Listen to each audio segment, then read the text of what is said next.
మన ప్రభువును రక్షకుడునునైన యేసుక్రీస్తుల వారి యొక్క ప్రశస్తమైన నామమునకి మహిమ ఘనత ప్రభావములు యుగయుగములకు కలుగునుగాక.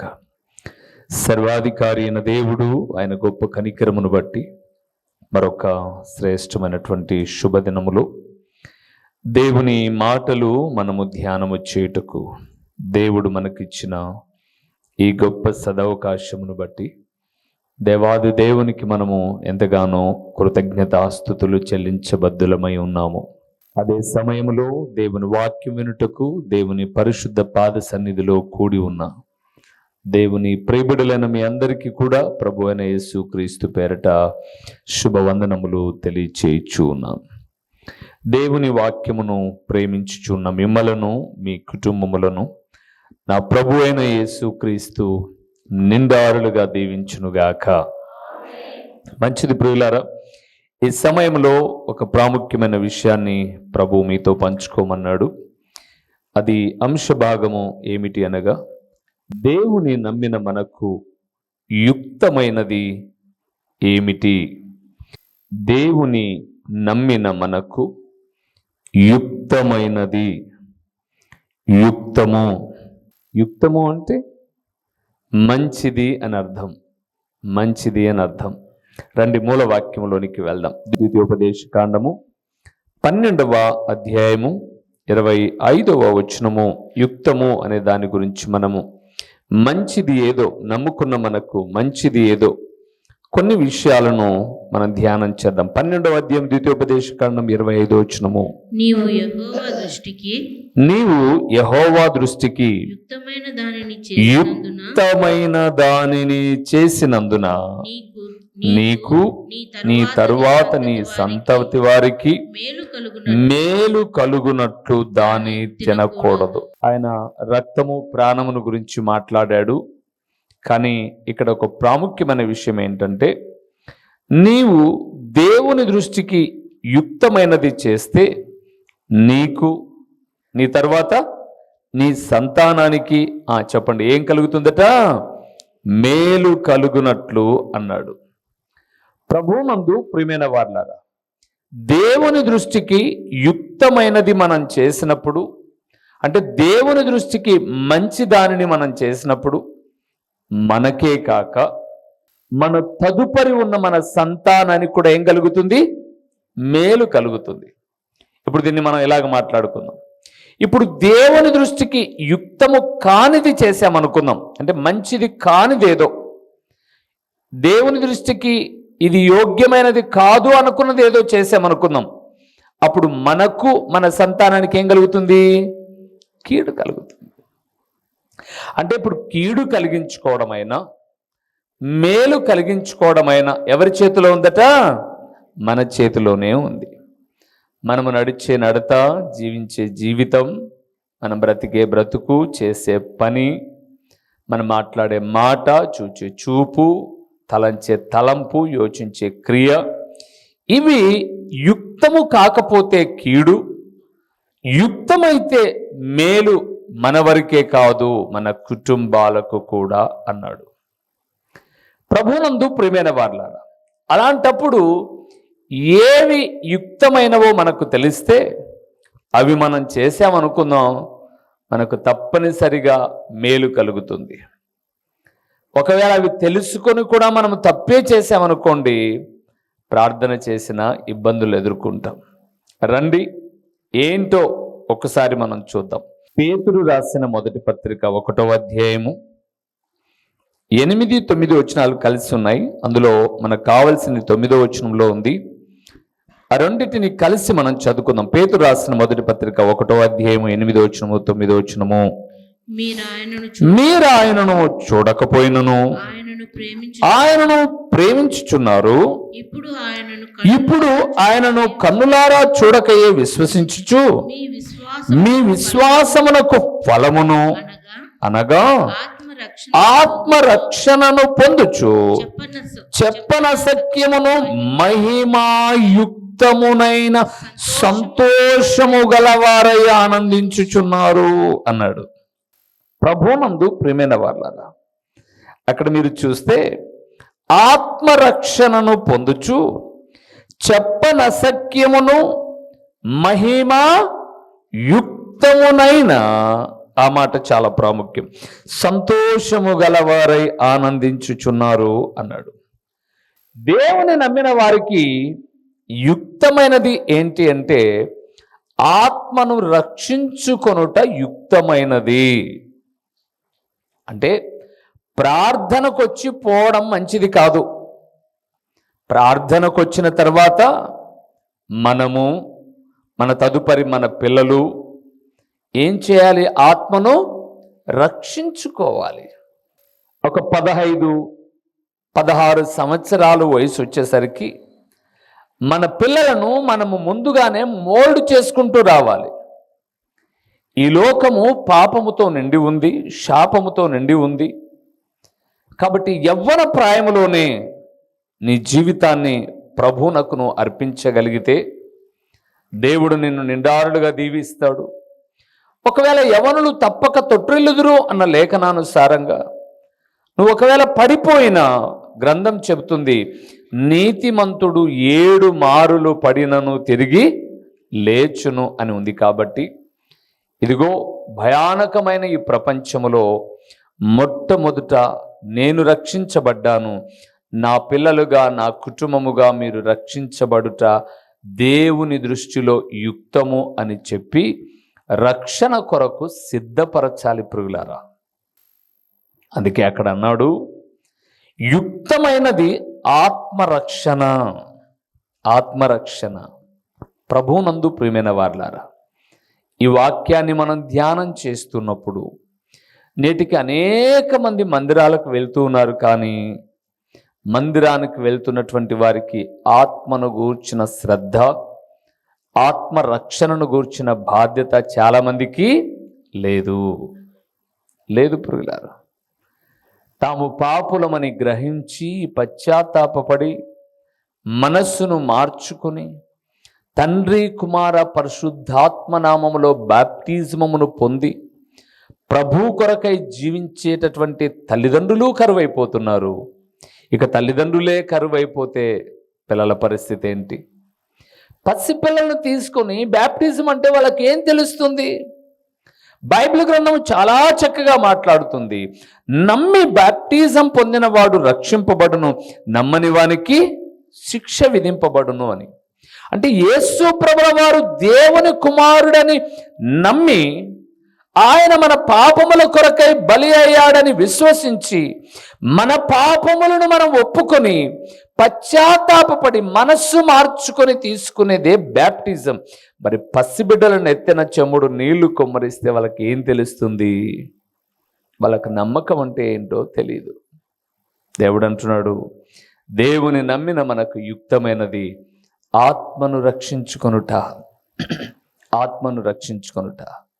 అందుకే ప్రభునందు ప్రియులారా, చాలా చక్కటి మాట పేతురు భక్తుడే మాట్లాడుతూ అంటాడు, మన పూర్వీకులట సముద్రములో నడిచారు. సాదృశ్యమైన బ్యాప్టిజం సముద్రములో నడిచారు, ఆరిన నేలను నడిచారు. వారు దేవదూతలు భుజించే మన్నా ఆహారము తిన్నారు. ఆ నీటిలో నడిచినటువంటిది, లేదా నోవాహు జలప్రలయములో తప్పించబడినట్లుగా దానికి సాదృశ్యముగా ఇప్పుడు తీసుకునే బ్యాప్టిజమే మనల్ని ఏం చేస్తుంది? రక్షించేదిగా ఉంది. అందుకే మొట్టమొదటి యుక్తమైనది ఆత్మను రక్షించుకొనుట యుక్తమైనది. రెండవది ఏంటో చూద్దామా? దెస్సలోనికలకు రాసిన 2వ పత్రిక 1వ అధ్యాయము 3వ వచనాన్ని ఒకసారి దేవుని మాటగా మనం చూద్దాం. దెస్సలోనికి రాసిన 2వ పత్రిక 1వ అధ్యాయము 3వ వచనం. సహోదరులారా, మేమెల్లప్పుడూ మిమ్మల్ని గూర్చి దేవునికి కృతజ్ఞతాస్తుతులు చెల్లించుటకు బద్ధులమై ఉన్నాము. ఇది యుక్తమే. చాలు, ఇంకా చాలా ఉంది వచనము, అదంతా మనకొద్దు. మన సబ్జెక్టులో మనం ఉందాం. రెండవది, ఎల్లప్పుడూ దేవునికి కృతజ్ఞతాస్తుతులు చెల్లించుట యుక్తము, మంచిది. ఎల్లప్పుడూ ఈ మాట మీరు బాగా గుర్తుపెట్టుకోవాలి. ఎల్లప్పుడూ బాగున్నప్పుడు, పాస్ అయినప్పుడు అందరూ థ్యాంక్స్ చెప్తారు. కష్టాలు రానప్పుడు అందరూ దేవునికి కృతజ్ఞతలు చెబుతారు. ఇబ్బందులు వచ్చినప్పుడు ఎవరు చెప్తారు? ఉపద్రవాలు వచ్చినప్పుడు ఎవరు చెప్తారు? మరణం వచ్చినప్పుడు ఎవరు చెప్తారండి? ఎవరు చెప్తారు? ఒకసారి మనం ఆలోచించేద్దాం ప్రియులారా. దైవదాసుడైన యోబును చూస్తున్నప్పుడు భార్య వచ్చి అంటుంది, ఇంకా దేవుడు దేవుడు అంటావేంటి? 10 మంది పిల్లలను పొట్టన పెట్టుకున్నాడు ఆ దేవుడు. ఆస్తి అంతా అన్యాక్రాంతం అయిపోయింది ఆ దేవుని వల్ల. విడిచేయి, ఆ దేవుని విడిచిపెట్టేయి, చచ్చిపో, తర్వాత ఏదో నేను చస్తాను అన్నట్టుగా మాట్లాడుతుంది. కానీ యోబు అండి ఎంత మంచి మాటలు మాట్లాడాడు.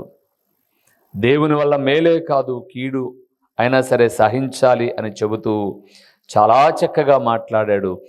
యెహోవా ఇచ్చెను, యెహోవా తీసుకుని విన్ను, యెహోవా నామమునకు స్తుతి కలుగునుగాక, కృతజ్ఞత కలుగునుగాక. ప్రభువునందు ప్రియమైన వారలారా, ఈరోజు ఈ లేఖనాన్ని మనం చూస్తున్నప్పుడు పౌలు భక్తుడు కూడా అలాగే నూతన నిబంధనలో ఉన్నాడు.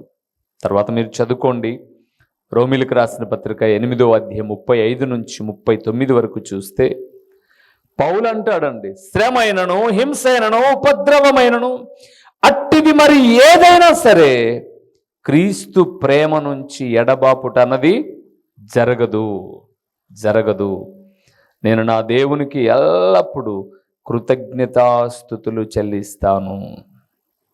ప్రభువునందు ప్రియమైన వారలారా, ఆత్మను రక్షించుకొనుట యుక్తమైనది. రెండవది, దేవునికి కృతజ్ఞతాస్తుతులు చెల్లించుట యుక్తమైనది. కృతజ్ఞతాస్తుతులు, మీరు బైబిల్ గ్రంథములో కృతజ్ఞతాస్తుతులు చెల్లించే ఒక గొప్ప భక్తుడు పాత నిబంధనలో మనకు కనిపించేది యోబు. తర్వాత ఎవరా అని అంటే, లేదా అంతకు ముందే ఎవరా అని చూస్తే దావీదు ఎంత థ్యాంక్స్ చెప్తాడండి.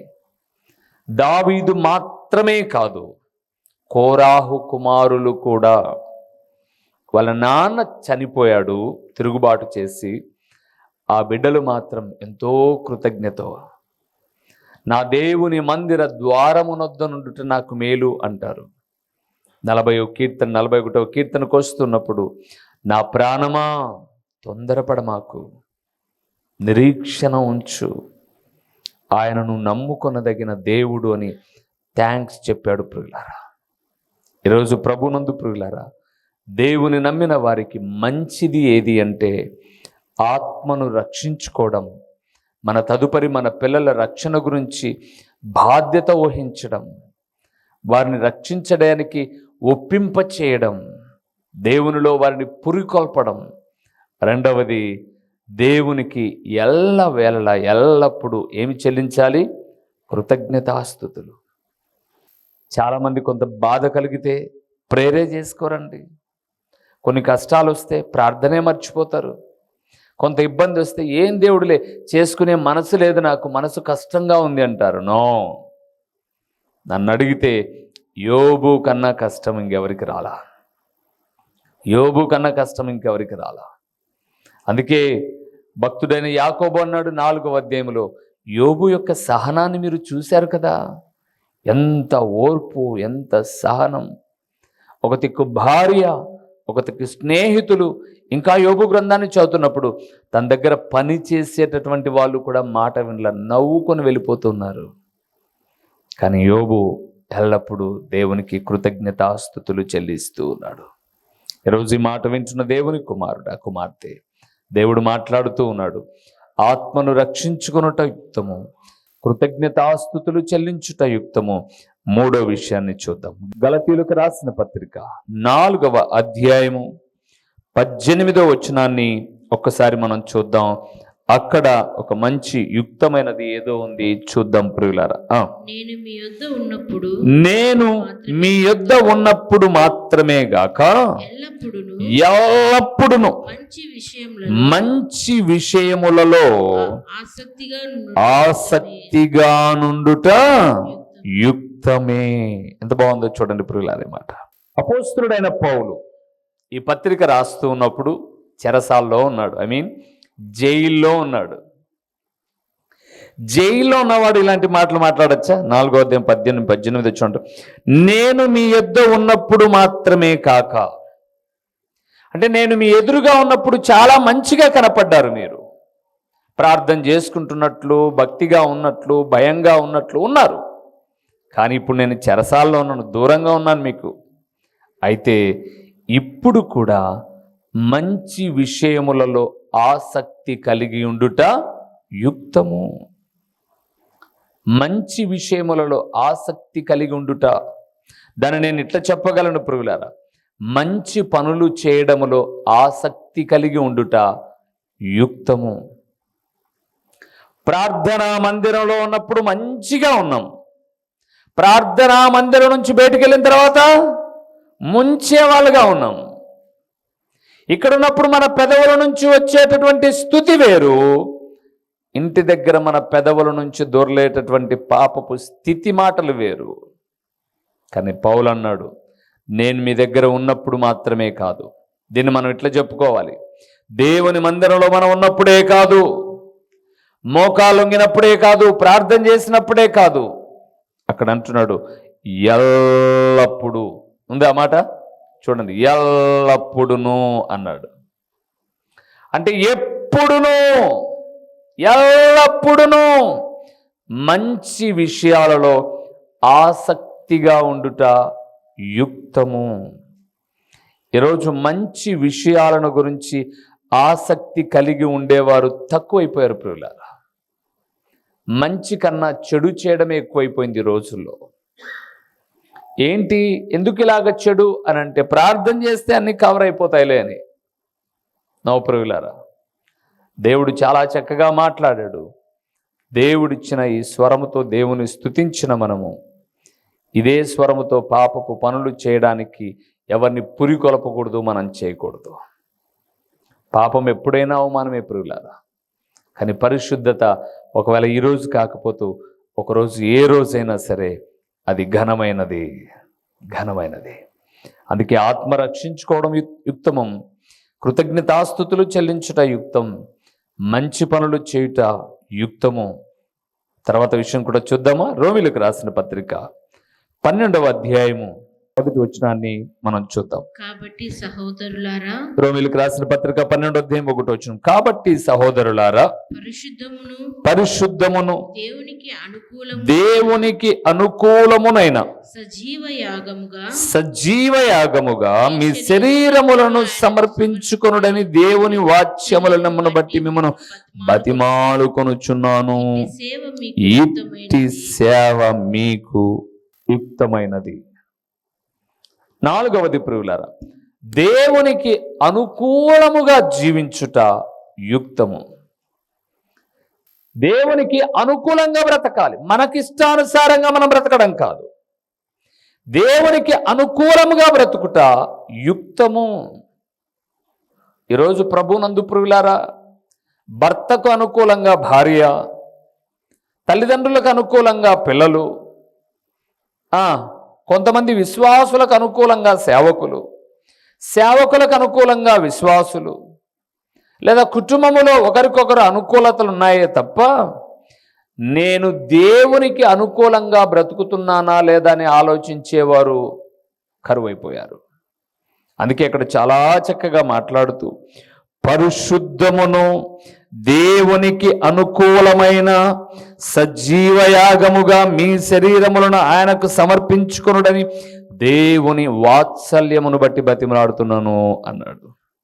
ప్రభువునందు ప్రియులారా, శరీరం ఉంది కదా, దాని ఇచ్చలతో మన పాపపు జీవితాన్ని జీవిద్దామని కాదు, దేవునికి అనుకూలంగా బ్రతకాలి. ఇది నా భర్తకు అనుకూలమా, నా దేవునికి అనుకూలమా? నా భార్యకు అనుకూలమా, నా దేవునికి అనుకూలమా? ఆలోచించేయాలి. నేను చేసే ఈ పని నాకు అనుకూలంగానే ఉంది, కానీ నా దేవునికి అనుకూలంగా ఉందా లేదా అని యోచించాలి ప్రియులారా. అలాగ లేకపోతే ఒక దినాన మనం ఏం చేసిన వాళ్ళం అవుతామంటే, 2వ వచనంలో రాయబడింది అక్కడే, ఈ లోక మర్యాదను అనుసరించిన వాళ్ళం అవుతాం. ఈ లోక మర్యాదను, ఈ లోక మర్యాదను అనుసరించకూడదు ప్రియులారా. దేవుని యొక్క క్రమాన్నే అనుసరించాలి. ఎక్కడికి వెళ్ళావు? ప్రార్థనా మందిరానికి వెళ్ళావు. ఎందుకు? ప్రార్థనకు. ఎప్పుడు చేసావు నువ్వు ప్రార్థనా మందిరంలో ప్రార్థన? ఇన్ని రోజుల నుంచి ప్రార్థనా మందిరానికి వస్తున్నావే, నువ్వేదో మోకాల్లో పుస్ పుస్ పుస్ పుస్ పుస్ పుస్ పుస్ పుస్ అనుకొని పోవడమే తప్పితే సంఘ క్షేమము నిమిత్తమై సంఘం అందరి ఎదుట నీ స్వరం ఎప్పుడు ఇప్పావు? నువ్వు ఎప్పుడు ప్రార్థన చేసావు? కంఠత వాక్యం చెప్పినట్టుగా 4 మాటలు నేర్చుకొని అది పైకి పోవడం తప్పితే, దేవా ఏ పాటి వాడను, ఏ పాటి దాన్ని నా కుటుంబం నీ సన్నిధానంలో నిండార్లుగా దీవిస్తున్నావు కదా ప్రభువా. ఆయుష్ను, ఆరోగ్యము, క్షేమాన్ని ఇచ్చి కాపాడుతున్నావు. ఏమిచ్చి నీ రుణాన్ని తీర్చుకోగలను? నీ విలువైన మాటలు నేను ధ్యానం చేయడానికి ఒక మంచి సంఘాన్ని ఇచ్చావు. సూటిగా కూడిన దేవుని మాటలు ప్రకటించే దైవజనులను ఇచ్చావు. నన్ను దినదినము కడిగి శుద్ధి చేసి పవిత్రపరిచి మీ స్వారూప్యములోనికి మార్చుకో ప్రభువా అని 2 మాటలను చేస్తున్నారా? డిగ్రీ దాకా చదువుకున్నారు. ఏంటికి? 10th చదివారు, ఇంటర్ చదివారు, డిగ్రీలు చదువుతున్నారు. దేనికోసం? పొద్దున్న నుంచి ప్రార్థన అంటారు. ప్రార్థనా వీరులలో మీ పేరుండే. వీరులుగా ఉండాల్సిన మీరు, ధీరులుగా ఉండాల్సిన మీరు, శూరులుగా ఉండాల్సిన మీరు ఏమై ఉన్నారో ఒకసారి ఆలోచన చేయండి. దేవుని వాక్యం అంటుంది, ప్రార్థించుట యుక్తమం ప్రియులారా, మంచిది. సమస్యలు ఉంటాయి, ఇబ్బందులు ఉంటాయి, తొందరపాట్లు ఉంటాయి, బలహీనతలు ఉంటాయి. దేవుని సేవకుడు క్రమపరచడానికి హెచ్చరిస్తాడు తప్ప మీ నోర్లు నొక్కేయడానికి, మీ గొంతులు పిసికేయడానికి కాదు. ప్రార్థించుట యుక్తమం. యుక్తమైనది ప్రార్థన అండి. అందుకే అక్కడ పౌలు భక్తుడు అన్నాడు, ఎలాగో మాకు తెలియదు, మూలిగినా సరే ప్రార్థనే. మూలక్కపోతే బిడ్డ బయటికి రాదు, ప్రార్థించకపోతే పరలోకం పోవు. మీకు తెలిసి ఆడబిడ్డలకు ఆ ప్రసవ దినానికి వెళ్ళినప్పుడు ముక్కమ్మ, మూలగమ్మ ఎన్ని చెప్తారో డాక్టర్లు, మన నర్సమ్మలు. మరి దేవుని మందిరానికి వచ్చిన తర్వాత మేమేం చెప్తాం? ప్రార్థన చేయమ్మా, ప్రార్థన చేయయ్యా అని. ప్రార్థన యుక్తమైనది, యుక్తమైనది. ఆత్మను రక్షించుకునుట యుక్తమైనది. కృతజ్ఞతాస్తుతులు చెల్లించుట యుక్తమైనది. మంచి పనులు చేయడం యుక్తమైనది. దేవునికి అనుకూలంగా బ్రతకడం యుక్తమైనది. ప్రార్థించుట కూడా యుక్తమైనది. ఇంకొకటి చెప్పమంటారా? యోహాను రాసిన 3వ పత్రికలో మాట రాయబడింది చూడండి ప్రియులారా. యోహాను రాసిన 3వ పత్రిక 1వ అధ్యాయం ఉంటుంది. 6-7 వచనాలు కలిసి ఉన్నాయి. అందులో ఉన్న ఒక ప్రాముఖ్యమైన విషయాన్ని చూద్దాం. 6-7 వచనాలు కలిసి ఉన్నాయి. ఒకసారి చదువుకుందాం ప్రియులారా. వారు నీ ప్రేమను గూర్చి సంఘము ఎదుట సాక్ష్యమిచ్చిరి. వారు అన్యజనుల వలన ఏమీయూ తీసుకొనక ఆయన నామము నిమిత్తము బయలుదేరి గనుక దేవునికి తగినట్టుగా నీవు వారిని సాగనంపిన ఎడల. బాబా ఎంత బాగుందండి. అంటే ఆత్మీయులను, దేవుని బిడ్డలను ఒకరిని ఒకరు గౌరవించుకోవడం యుక్తమము.